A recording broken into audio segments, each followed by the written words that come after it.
പെരുന്നാൾ അവധി റദ്ദാക്കിയത് തെറ്റായ തീരുമാനമെന്ന് എ പി അനിൽകുമാർ എം.എൽ.എ. പെരുന്നാൾ ദിവസം അവധി നൽകുന്നതിന് പകരം കലണ്ടർ പ്രകാരമുള്ള അവധി റദ്ദാക്കുകയാണ് ചെയ്തത്.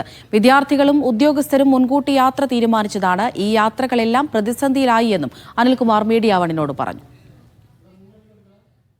ഗവൺമെന്റിന്റെ തെറ്റായ നടപടിയാണ് യഥാർത്ഥത്തിൽ പെരുന്നാൾ അവധിയുമായി ബന്ധപ്പെട്ടുള്ളത്.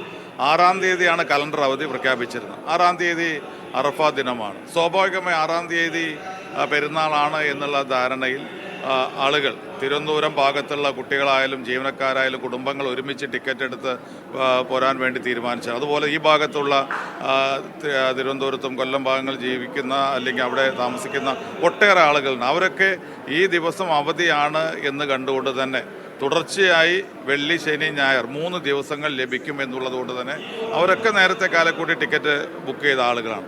അവരെയൊക്കെ പെട്ടെന്ന് ബുദ്ധിമുട്ടിലാക്കിക്കൊണ്ടാണ് ഈ അവധി വെള്ളിയാഴ്ചയിൽ അവധി ശനിയാഴ്ച നൽകുന്നത്. വലിയ പെരുന്നാൾ അവധി വളരെ പ്രധാനപ്പെട്ടതാണ്. ഒരവധി ശനിയാഴ്ച കൂടി നൽകുന്നതിന് പകരം വെള്ളിയാഴ്ചയിലെ അവധി വീണ്ടും ശനിയാഴ്ചയിലേക്ക് മാറ്റി ഇത് എന്നുള്ളത് വളരെ പ്രയാസം സൃഷ്ടിക്കുന്ന ഒന്നാണ്. അതൊരു തെറ്റായ തീരുമാനമാണ്. വെള്ളിയാഴ്ച കൂടി അവധി കൊടുക്കുകയാണ് ഗവൺമെൻറ് ചെയ്യേണ്ടത്.